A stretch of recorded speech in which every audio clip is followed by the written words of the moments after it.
All right, so hello and welcome everyone. My name is Dr. Morgan Sears, and I am the new Director of Mining Engineering Technology here at Bluefield State University. So I realize that I'm new to all of you. So I want to start out both classes. So if you're in the other underground mining or surface mining as well, you really have to watch one of these. Um, and it's just an introduction to your to the new director here and your professor. So to do that, I'm going to start all the way at the beginning, give you a little bit of an idea of my background and where I'm from and that sort of thing, how I got here. So a long time ago, I was born right over here in the capital city of West Virginia, Charleston. Okay, so that's where I was born. That was not where I lived though. I actually lived at the time way over here in Webster County, and I lived there on the Golly River for a couple of years before I moved up on top of Cranberry Ridge. We had about 50 acres up there and some other property as well. It was really nice, but it was very secluded. Okay, so I grew my actual childhood and my formative years outside of school were very isolated. I spent my time in the woods, playing in the creek, all that sort of thing. And then, about the time I was 10, and my sister was 8, we started getting into some sports and stuff, and we realized we lived too far away. So we moved over here to a town called Summersville. Sure, a lot of people in here know of it or have driven through it or something like that. There's a nice lake. It's not that far from Fayetteville. New River, Golly River.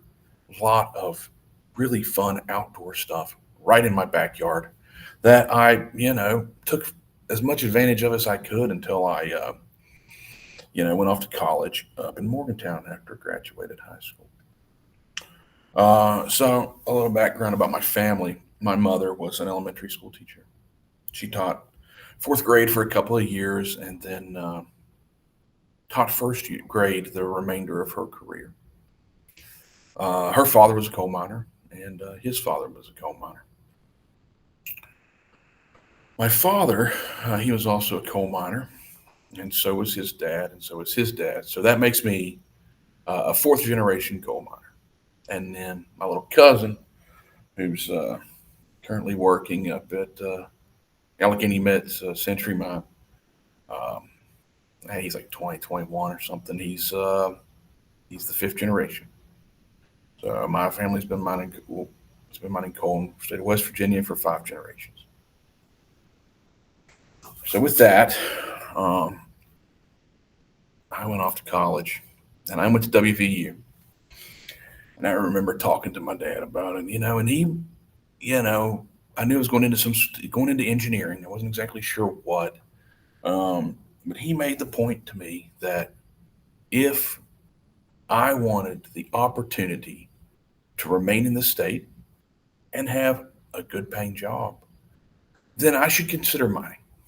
And I did. So I got up there, and I ended up spending a decade of my life at WVU. I got my bachelor's, master's, and PhD kind of back to back. I didn't stop in between. Of course, I worked in the mines a lot in the summers and stuff leading up to that. But I did not. I got all the way to the end before I quit. So that leaves me, at about the age of 28 when I graduated. But sometimes I get this question, and I think I consider this to be sort of my origin story. If a ground control engineer is to be considered a superhero, this is my origin story. And so how I ended up getting a PhD in ground control. I was studying subsidence. I was studying groundwater dewatering, and surface water, from long wall subsidence. That's what I was studying for the first year of my master's degree. And during that year was the Crandall Canyon disaster. And you can see the memorial on the wall. I actually took that photo myself. Um, of the 9 men who perished at that mine. Okay. Some of them were rescuers, a second attempt. But anyways, this obviously sparked a whole new interest in coal burst, bump, bounce, whatever you want to call it, research in this country. And so what Congress did was they appropriated $1 million, $500,000 to each university, West Virginia University, and the University of Utah. University of Utah, because that's where the accident occurred. University of Utah has a long history of studying deep cover burst prone ground. And the other $500,000 went to West Virginia University, who also has a history of studying that same thing. So, enter my father, who's in the bottom photo there. That was taken a few years before he passed away. In the majority of his mining career, he spent underground in production. However, when I was 15, a very large piece of rock, about 250 pounds, fell out between bolts and landed on his head. So he was sitting on a bucket of hydraulic oil with his head pointed down, and he was writing.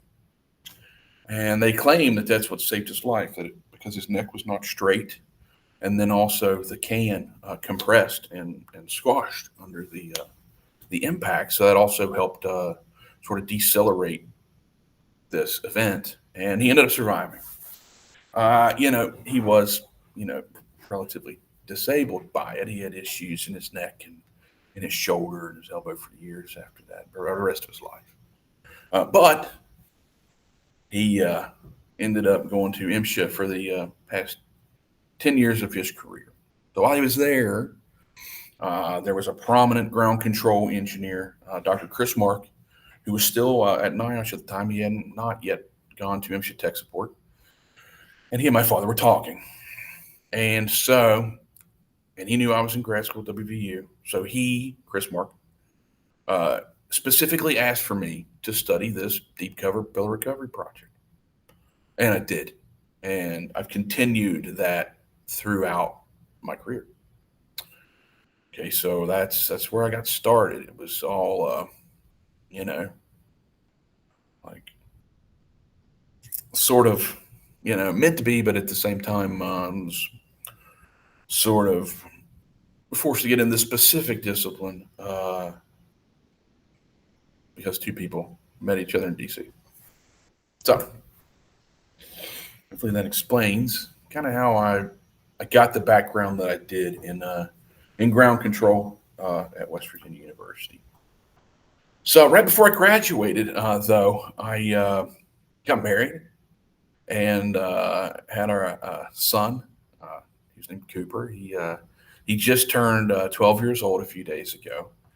But not too long after that, as you also notice, I got married in the Beckley Exhibition coal mine. So, yeah, how fitting is that, right? But I also ended up landing a job, and I went to work for Blackhawk Mining. Not Blackhawk, it was Patriot at the time. It's Blackhawk now.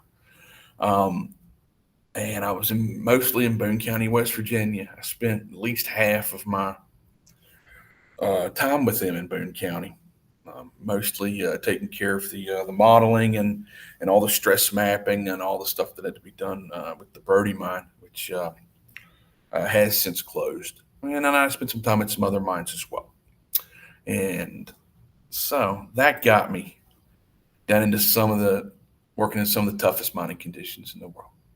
Okay, I'm talking about deep cover, not extremely deep necessarily, but deeper than 1,000 feet, sometimes deeper than 1,200 feet, and multiple seam interactions, okay, where you have as many as 7 or 8 mines stacked on top of each other. And, that's the region that this school is in, okay? This is Central App coal mining. It is getting more difficult by the year, but there's still, a demand for coal. So it's still getting mined. And, our job as engineers is to make sure that it's mined safely and efficient.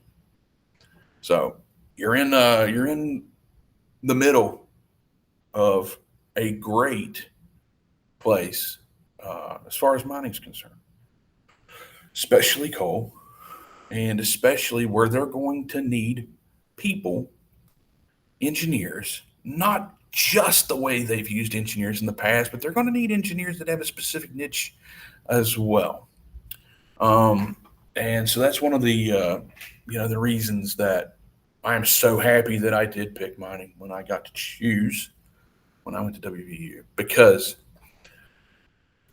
there are less people in the mining world, and you get to know most, if not all of them, a lot of them, at least in your sort of area of what you're working on. You get to know a lot of people, okay? But because there's less people, because there's the demand for engineers, I think it's easier to sort of carve out a niche for yourself, like I've been able to do so far.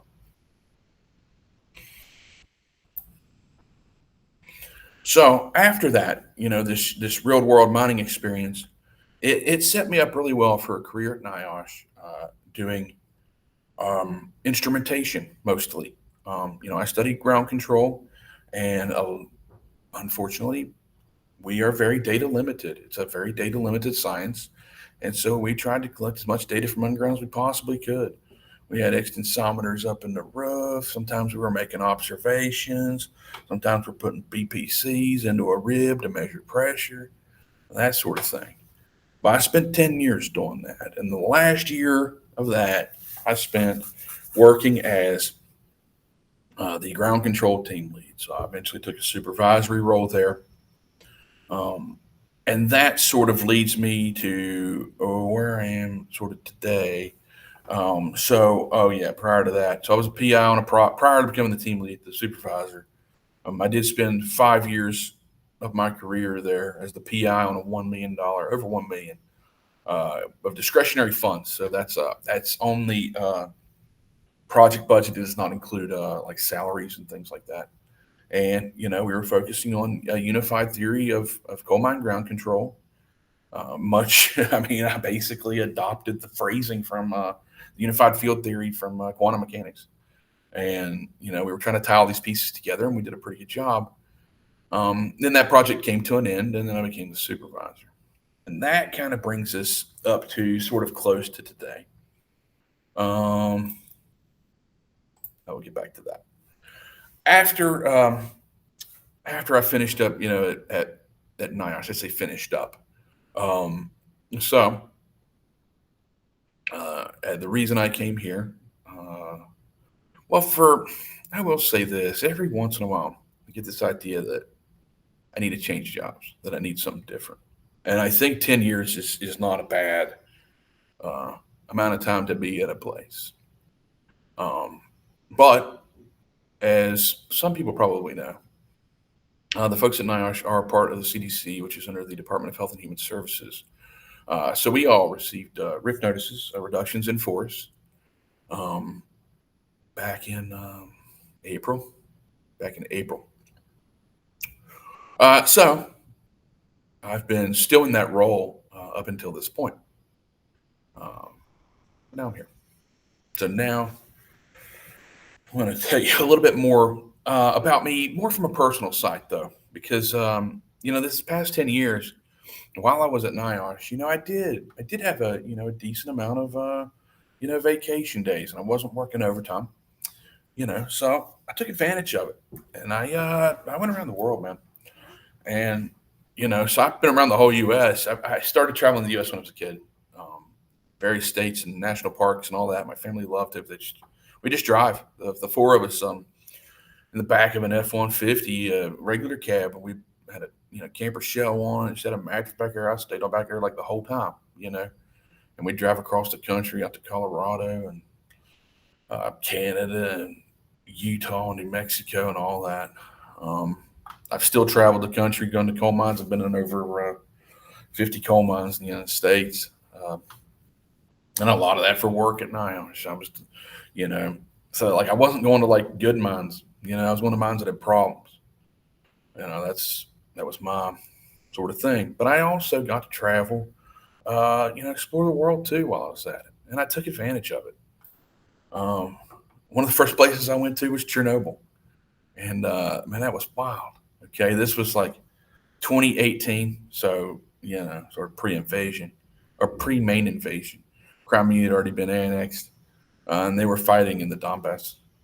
But yeah, I got a tour, went up to Chernobyl, and I got to see the new sarcophagus. There's myself a sign with the town of Chernobyl. And then one of my favorite photos from the abandoned city of Pripyat. So I mean that super mind blowing, right? And then I also talked to Dr. Sid Peng, who is the chair emeritus professor at WVU. He was the chair while I was there, and he actually did a research project here where they were thinking about mining up underneath reactor number 4, the one that melted down, and installing an air conditioner to try and help cool slow the sort of melting into the earth of the elephant's foot that was still in the core. So it's very interesting. So, there's mining projects out there that, maybe you don't need to, completely limit yourself to the United States if that's part of what you want to do. There's work out there.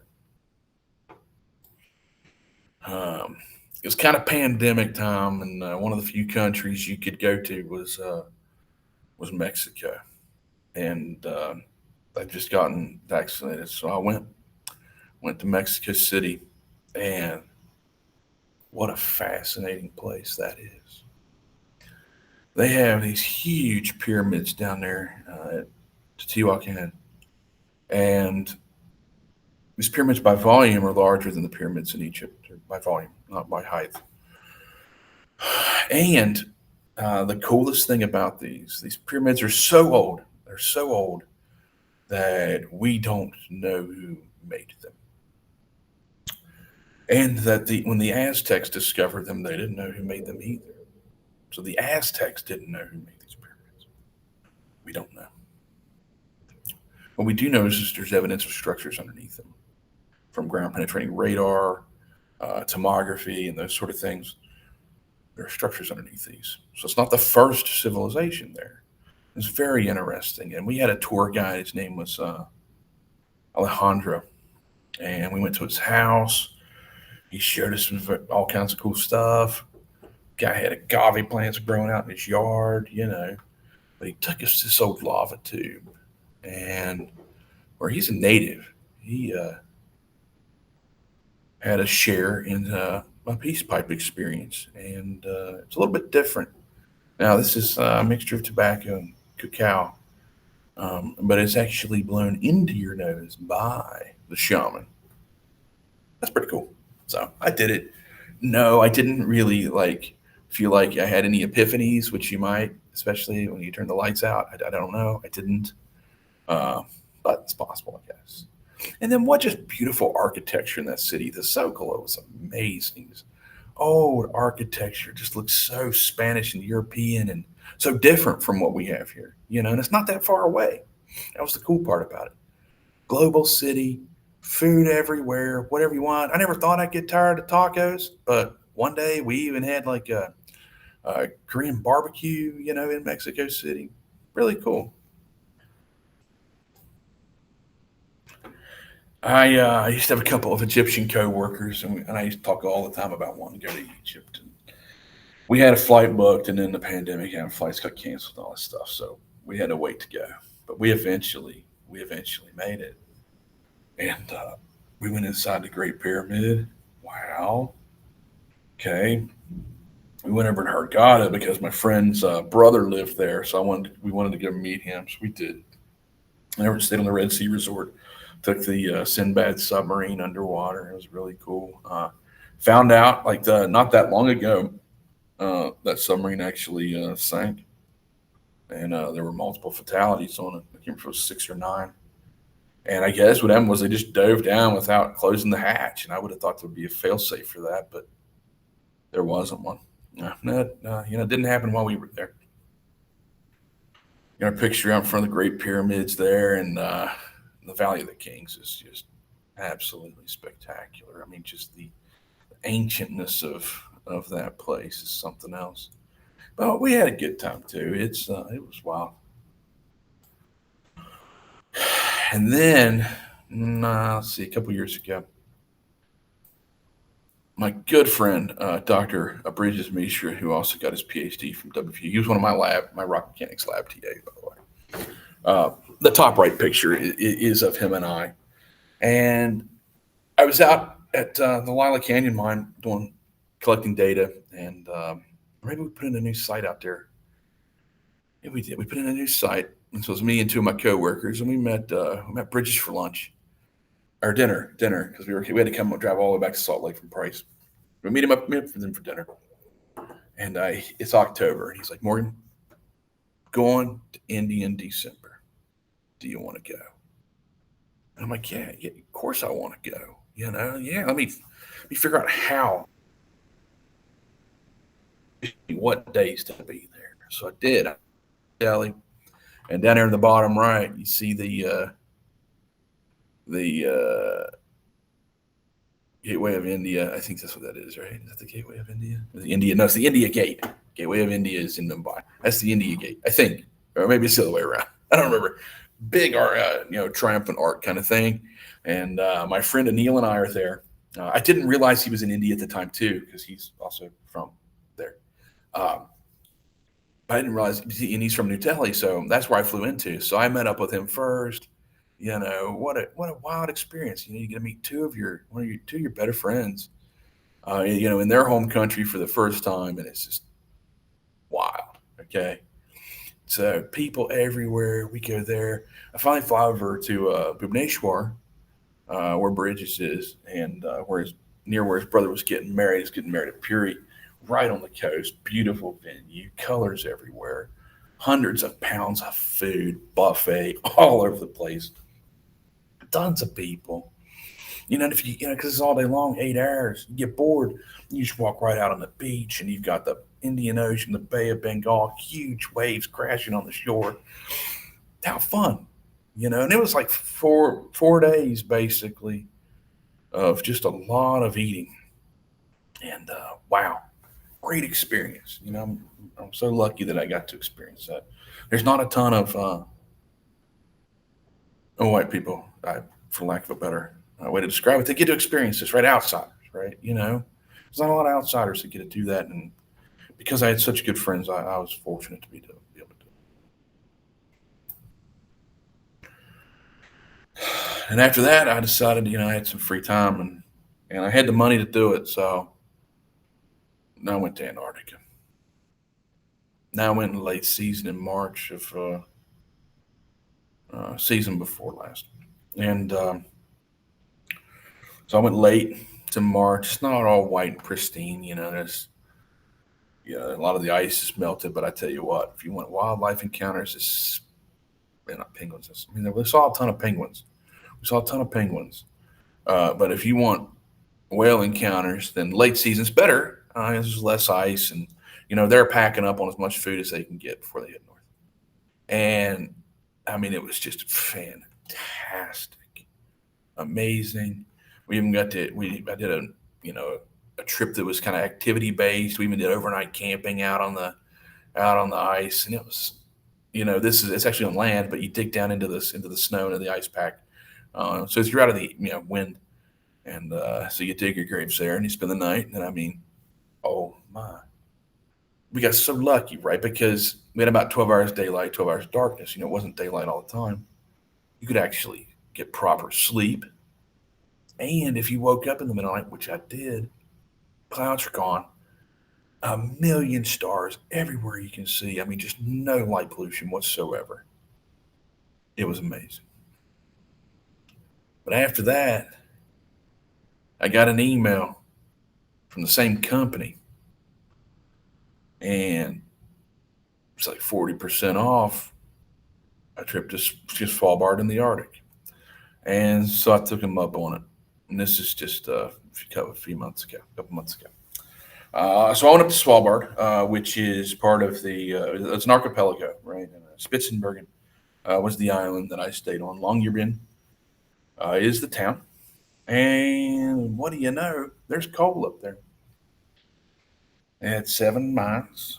They've all closed now, all in Longyearbyen. You can tour the number 3 mine, Grivet Tray. That's Scandinavian for mine number 3. And it's a non-mechanized longwall. It's actually pretty cool. Okay, single entry retreat. Um, so kind of like the Germans kind of not, where they were doing single entry advancing walls.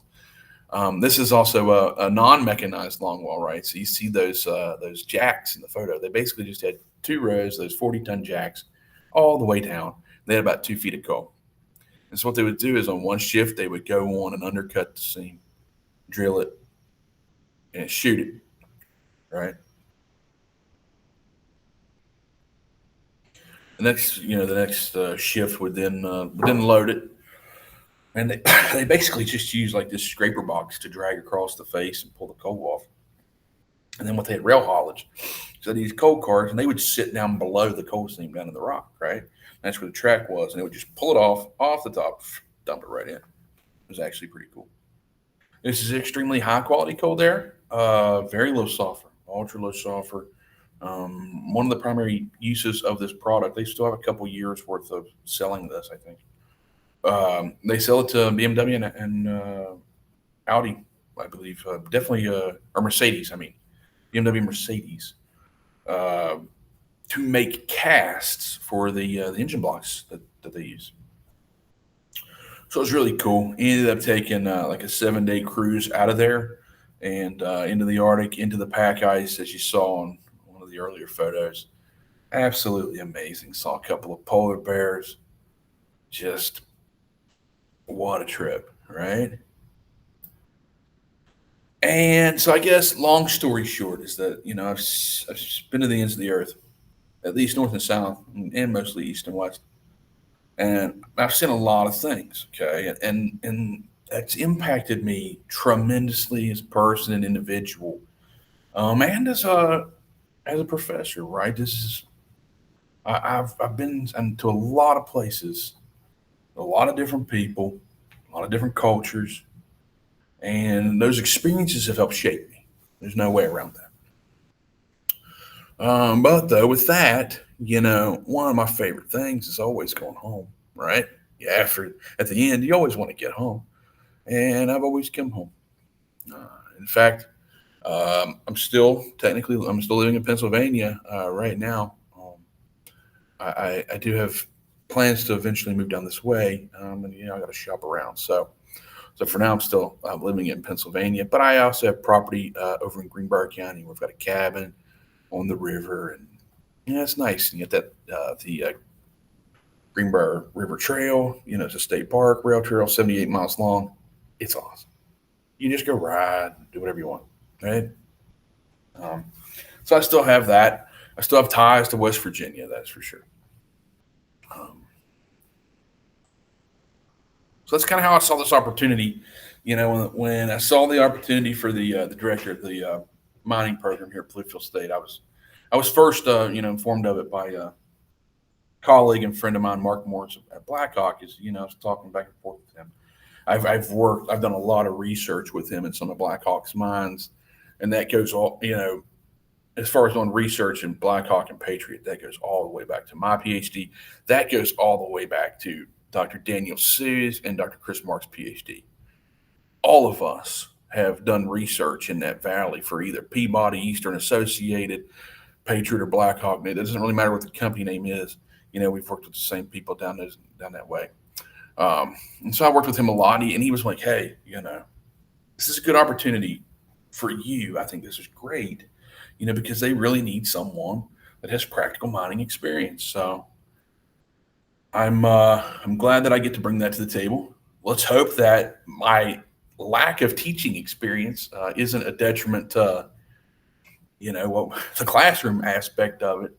But I've got a lot of stuff. Got a lot of stuff to pull from. Okay, I've got a lot of sources in my head.